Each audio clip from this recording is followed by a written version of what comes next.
Hey guys, a client just came in and brought in a violin. It's the start of the year and I am going to service her violin.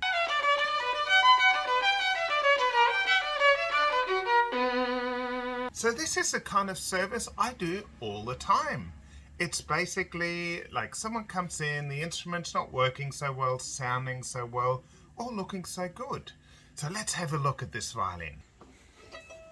This is your fairly typical old German violin. It's actually a bit nicer than typical. It's looks like a late 1800s violin, and it's actually quite nicely made. Has a nice varnish picture. It's a Guarnerius Copy of sorts, but the player isn't so happy with the sound, and also the varnish looks dreadful. The bridge is very thin at the top, so it's not gonna sound the very best.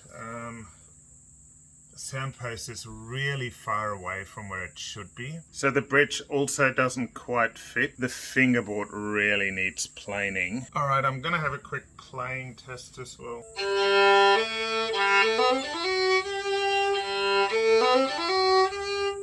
Okay, there's a bit of a dullness, like...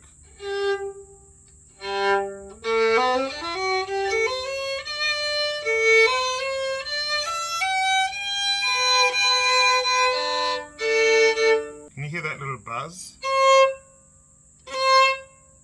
That's actually the fingerboard, like there's little grooves in the fingerboard. Take a look at this. You can actually see the grooves. You can actually see the marks that the strings left on there. It's really crazy. So that's something I have to do. I have to give the whole instrument a clean and polish. Yeah, and the other interesting thing is, look at this. Just on the scroll they carved. So Paganini was such an enigma, such a legend, that even in the 1880s, or when this instrument was made, they still used his name. So it's a copy of his Guarnerius. I mean, I don't know how well it is copied, but yeah, but that was really popular. The other one that was really popular was the Olaf Bull violin, but yeah, this is very interesting. So the things I'll be doing for this service is I'll service the pegs, I'll plane the fingerboard, I will clean the violin, like get all this rosin gunk off and polish it, and then I will put on a new bridge for sound and change the sound post. Or I'll see what the sound post is like. If I can keep the original sound post, I will, but I'm not so sure. I'm actually keeping the strings because a player just changed the strings recently, and obviously she realized that the instrument still didn't have a clear sound. So this is going to be a fun project. It's a very normal kind of service repair that I do, and it's good. I mean, this instrument, obviously it's not one of the top tier instruments, but it's a nice copy made in Germany around the late 1800s. I think it's a nice instrument. The player absolutely loves it, so my goal is to make this violin really beautiful again and have it working really well for the player to start another year. Okay, so today is Saturday, no clients, and I'm going to have a really fun time at work because I can just focus on what I love doing. I've had my second coffee. I'm going to do my morning meditation, and just a short one, and then I'll get into work. Today's meditation is focusing on all the things I'm grateful for. Whenever I do that, just so much warmth and love and happiness floods into my life. It just makes my day better. Anyway, now back into it. So I've been super busy with all the work that comes in the beginning of the year, and this year for some reason it's been double basses and cellos, and like you can never pick it, but this year I've had numerous, like this week I think I'm working on 8 cellos. this coming week, 8 cellos. It's just crazy. Like normally, so it's doing services and things like that, which is crazy because, you know, quite often, you know, mightn't see a cello for a few weeks, but you know, the start of this year has just been a cello year, and last week there was cellos, so it's crazy. And I'm doing some work on a couple of double basses as well. But now I've finally had time to get onto this violin. It's a service, and the first thing I have to do is plane the fingerboard.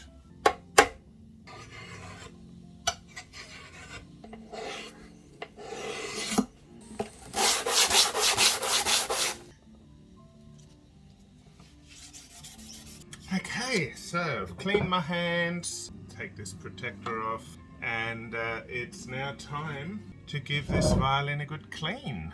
I try to use some of the least invasive, so I try and use as little chemicals as possible. So this violin's got quite a sturdy varnish, so I will just be using gentle like water and just warm water and maybe a little bit of abrasive, like a very, very, very fine pumice. But I'm just going to see how everything comes off first. Someone told this player that the instrument couldn't be polished because it would damage the varnish. Anyway, I have no idea where they got that from, because this is quite a sturdy varnish.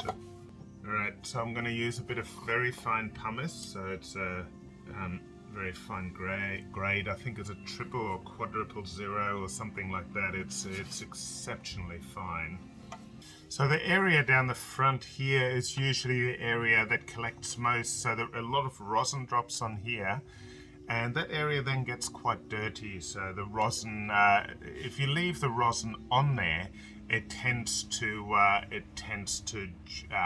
basically melt just a tiny bit and join with the varnish of the instrument, and then, you know, with some added dirt. The other places that collect a lot of rosin are here, and especially the right hand side here, just in the C bouts. Then you get dirt buildup and varnish wearing around here. Now this one was actually artificially worn, like this instrument was made in the late 1800s, and it was already really popular back then to own old instruments. So they would they would copy old instruments. So this is called the Paganini violin of Guarnerius.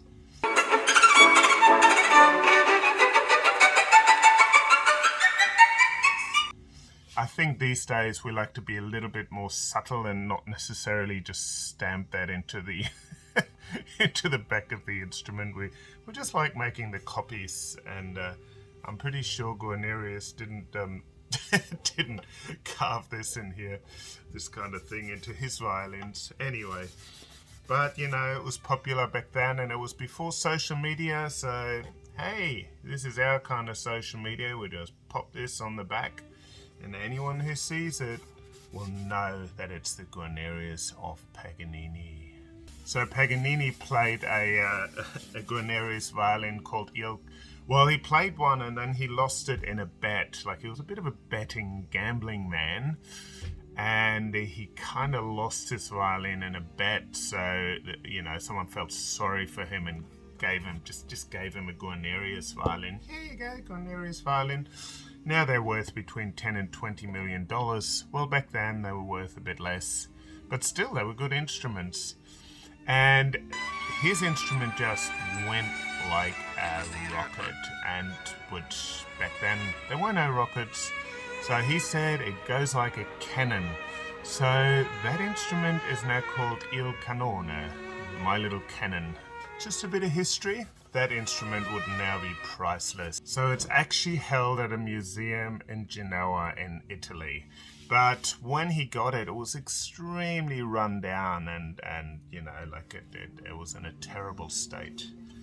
But you know, when you're a good artist, you can make just about anything sound good, and I mean, it was still a Guarnerius.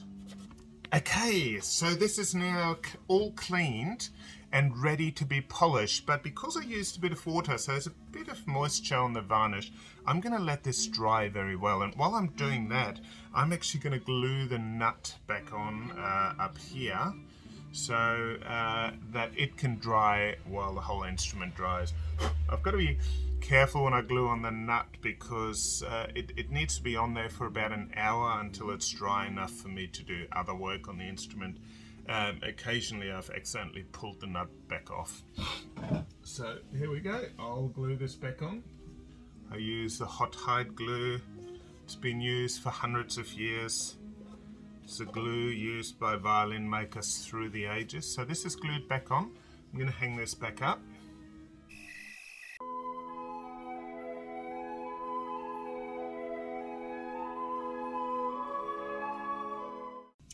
Okay, well, I couldn't finish the violin yesterday, so I'm going to do some more work on it today. Cheers, by the way. So now I'm going to just fit the bridge and mark the height, and then I will actually polish the instrument. Give the instrument a good polish. But first things first, I need to sharpen my knife.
Okay, so now I have fitted the bridge, marked the height, so I'm going to polish the violin and then I'll keep cutting the bridge.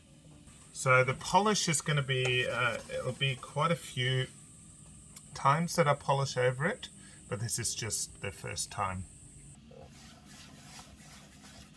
Okay, so that's the first lot of polishing. It's already looking a lot better. I'll just hang it up. And now I'm going to keep making the bridge.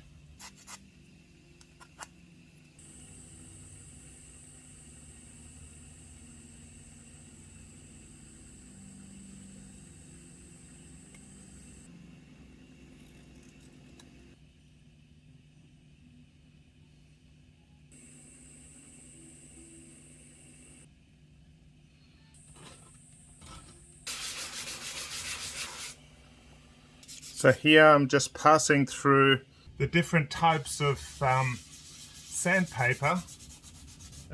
So I'm going from a very coarse sandpaper to very fine sandpaper to give the bridge that very fine finish.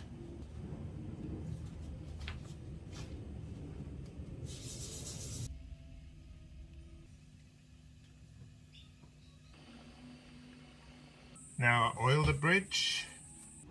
Of course, the final touch, my stamp. Okay, just a bit of pencil in the grooves and I am super happy with that bridge. So now I've got to keep polishing and I'm going to let it dry. So I've been polishing for a while now and it's looking way better.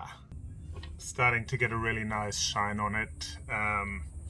And that also really protects the varnish as well.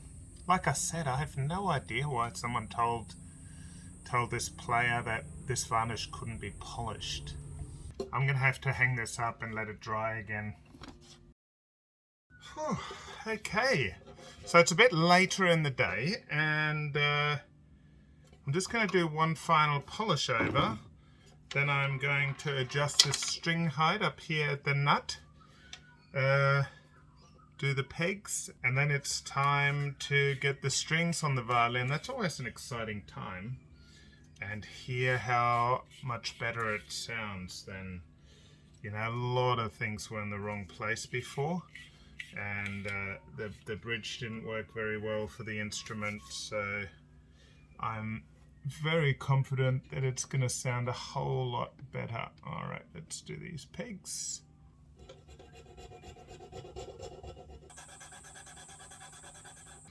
Okay, so now the pegs. Wow, this peg is in a really unusual position. It's right up the top here. I just had a chat to a nice French guy who happened to be riding his bike past here. Apparently he had a luthier in his family at one point, like a lute, is it mandolin maker or something like that in France, in Foscus. Okay, so pegs are in. I'm going to do one final polish over and then I'll put the strings on. I am happy with that, it's looking nice.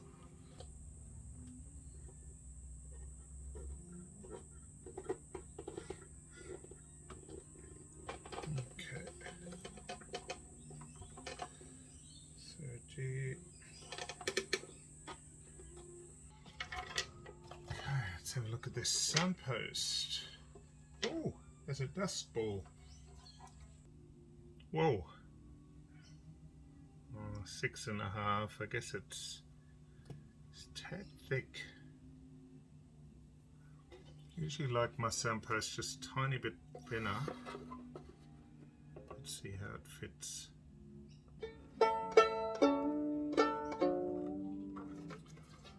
Okay, just put on the chin rest and then I'm going to give the violin a quick try. I'm going to go next door to the shop area to try this violin out.